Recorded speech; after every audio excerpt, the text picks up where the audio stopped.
कक्षा 8 के प्यारे विद्यार्थियों, तो आपका प्रश्नावली 3.3 चल रहा है। उसका दूसरा प्रश्न कुछ इस तरीके से दिया हुआ है। दूसरे में निम्न समांतर चतुर्भुज में अज्ञात एक्स वाई जेड का मान ज्ञात कीजिए। जो दूसरे का दूसरा दिया हुआ है, इस आकृति को दी गई है वहां पे, तो इसमें से हमें एक्स वाई और जेड के मान ज्ञात करने हैं। ठीक है, तो इसको हम कुछ इस तरीके से हल करेंगे। पहले भी बता चुके हैं हम आपको हल। हम जानते हैं x प्लस 50 बराबर 180। यहाँ पे हम कोष्टक में लिख देंगे, क्योंकि समांतर चतुर्भुज के, ये आप लिख लेना, समांतर चतुर्भुज शॉर्ट में लिख दिया है। समांतर चतुर्भुज के आसन्न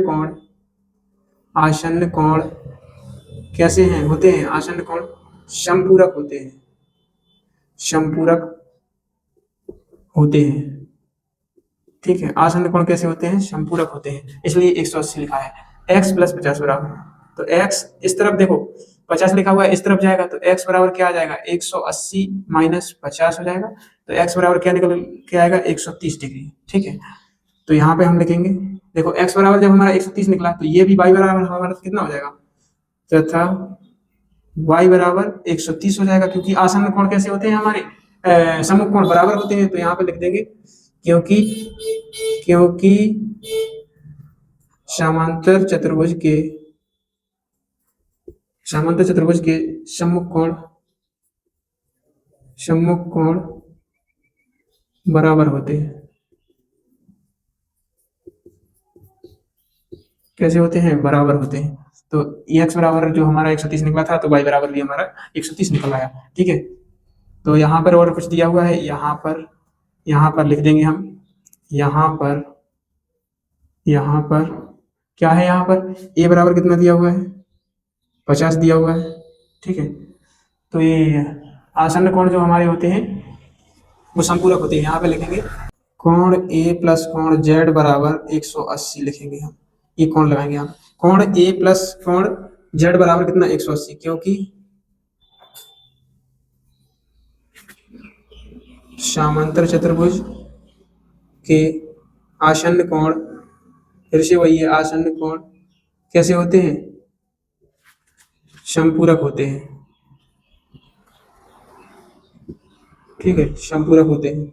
यहाँ पे इसको लिखेंगे, तो यहाँ पे a का मान कितना दिया हुआ था? 50 डिग्री।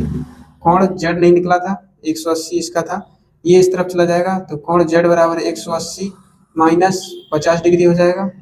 तो कितना निकल के आएगा? कोण z बराबर 130 डिग्री। तो यहाँ पे इतना आगे निकल के अब हम यहाँ पे लिख सकते हैं, अतः x बराबर कितना निकला था हमारा? 130, y बराबर कितना निकला? 130, और z बराबर कितना हुआ? 130 उत्तर है। ठीक है, ये हमारा उत्तर हो गया। ये हमारा दूसरे का दूसरा प्रश्न हल हो चुका है। तीसरा हम हल करते हैं। देखिए, तीसरा सवाल दिया हुआ है कि समांतर चतुर्भुज में एक्स वाई जेड का मान को हमें ज्ञात करना है। तो एक्स का मान और वाई का मान और जेड का मान हमें ज्ञात करना है। तो हम यहाँ पर लिखेंगे हल। यहाँ पे कुछ दिया हुआ है, देखिए, तो यहाँ पे दिया हुआ है एक्स, जब यहाँ पे दिया हुआ है तो ये कोण कितना? 90 डिग्री का उन्होंने ऐसा चिन्ह बनाया जाए। यदि ऐसा करके ऐसा बनाया जाए चिन्ह किसी भी लाइन पे, तो फिर वो क्या निकलेगा? 90 डिग्री सीधा बनता है, इसलिए 90 डिग्री होता है। तो x बराबर हमारा कितना दिया हुआ है? x बराबर दिया हुआ है हमारा 90 डिग्री।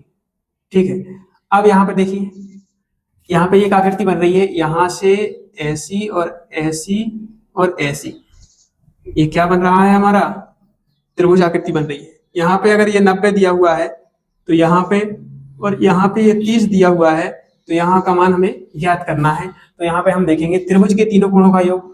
तीन कोण कौन कौन से हैं? x, y और 30। तो देखो x प्लस वाई प्लस 30 बराबर कितना लिखेंगे? त्रिभुज के तीनों कोणों का मान 180 होता है। तो यहाँ पे लिख देंगे त्रिभुज के तीनों कोणों का योग 180 होता है। ठीक है, कितना होता है? 180 होता है त्रिभुज के तीनों कोणों का योग। तो x बराबर कितना था? 90 प्लस y का कुछ नहीं दिया है, प्लस 30 ये पहले से दिया हुआ है उस तरफ। देखिए, तो 180, 90 और 30 जोड़ देंगे तो कितना हो जाएगा? y प्लस 120 बराबर 180। तो y तो y बराबर 180 माइनस 120, तो y बराबर कितना निकल के आएगा 60 डिग्री। ठीक है, देखो हमारा x बराबर दिया हुआ था 90, y बराबर 60 और z का और निकालना है हमें। देखो z का कैसे निकलेगा, देखो y है, y का यहाँ पे ये निकल आया, तो इस तरफ से यहाँ से अगर कोई स्टार्ट करते हैं हम कोण, और यहाँ पे क्या है ऐसा कोण बन रहा है एकांतर कोण, तो वो कैसा होता है एकांतर कोण बराबर हो रहा है, बराबर होता ही है वो तो। ठीक है, यदि कोई कोण बन रहा है ऐसा, देखिए ऐसी कोई आकृति बन रही है, ऐसी ऐसा करके ऐसी कोई यदि आकृति बन रही है, तो यहाँ पे जो कोण बनेगा और यहाँ पे जो कोण बनेगा, जो यहाँ पे होगा वो यहाँ पे है, एकांतर कोण है, तो जेड जेड बराबर तथा लिखेंगे जेड बराबर कितना 60 डिग्री यहाँ पे लिखेंगे, क्योंकि क्योंकि एकांतर कोण है, एकांतर कोण है। ठीक है, कैसा है कोण एकांतर है। ये हमारा देखिए अतः लिख के, अतः लिखेंगे x बराबर कितना निकल गया है उत्तर, x बराबर 90 था, ये दिया हुआ था ना, ऐसी लाइन लिखी हुई थी तो ये 90 होती है, x बराबर इस तरफ बराबर है तो 90, और y बराबर कितना निकला 60, और z बराबर एकांतर कोण कितना निकला 60, ये भी, तो ये उत्तर हो गया हमारा। तीसरा प्रश्न हो चुका है, चौथा हम जल्द हल करते हैं। ठीक है, दूसरे का ये प्रश्न आया हुआ है आपका, चौथा प्रश्न। इसमें देखो एक्स वाई जेड के मान हमें ज्ञात करना है, तो इसको हम कुछ इस तरीके से हल करेंगे। देखो x, देखो y आमने सामने सम्मुख कोण में बराबर होते हैं, तो 80 दिया हुआ है, तो यहाँ पे y बराबर कितना दिया हुआ है, और y बराबर भी हम 80 मानेंगे, क्योंकि समांतर चतुर्भुज के यहाँ पे हम लिख सकते हैं, क्योंकि समांतर चतुर्भुज के सम्मुख कोण बराबर होते हैं, बराबर होते हैं। ठीक है, इसको हम पुस्तक में लिखेंगे। अब यहाँ पे देखिए, यहाँ पे हम x प्लस 80 बराबर 180 लिखेंगे। x प्लस 80 बराबर 180 क्यों लिखेंगे,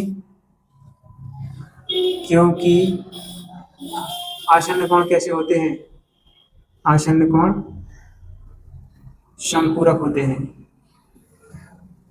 समपूरक होते हैं।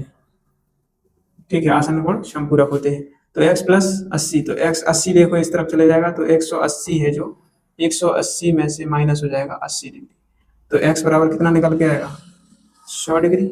ठीक है, अब यहाँ पे हम देखो x बराबर हमारा 100 डिग्री निकला, तो यहाँ पे क्या आ जाएगा a बराबर, तब a बराबर 100 ही मानेंगे। ठीक है, क्योंकि कैसा हो जाएगा समांतर चतुर्भुज के सम्मुख कोण बराबर होते हैं, क्योंकि समांतर चतुर्भुज, क्योंकि समांतर चतुर्भुज के सम्मुख कोण बराबर होते हैं। सम्मुख कोण कैसे होते हैं, बराबर होते हैं। यहाँ पे हम लिखेंगे कोण a प्लस कोण z बराबर कितना लिखेंगे 180, कोण a तो ये दिया है कितना, कोण a 100 दिया हुआ है, और z हमें निकालना है, z अभी तो निकला नहीं है, तो 180 है, z बराबर 180 माइनस 100 हो जाएगा, तो z बराबर क्या निकल के आएगा 100 नहीं, 180 में से 100 गए तो 80 बचा ना, तो 80 डिग्री। तो यहाँ पे हम अतः लिख देंगे, अतः x बराबर हमारा निकला था 100, y बराबर हमारा दिया हुआ था 80, और z बराबर हमारा निकल के आया 80, ये वाला। तो ये हमारा उत्तर हो चुका है। ठीक है, आगे प्रश्न क्रमांक चौथे के बाद पांचवा दिया हुआ है, इसको हम हल करते हैं।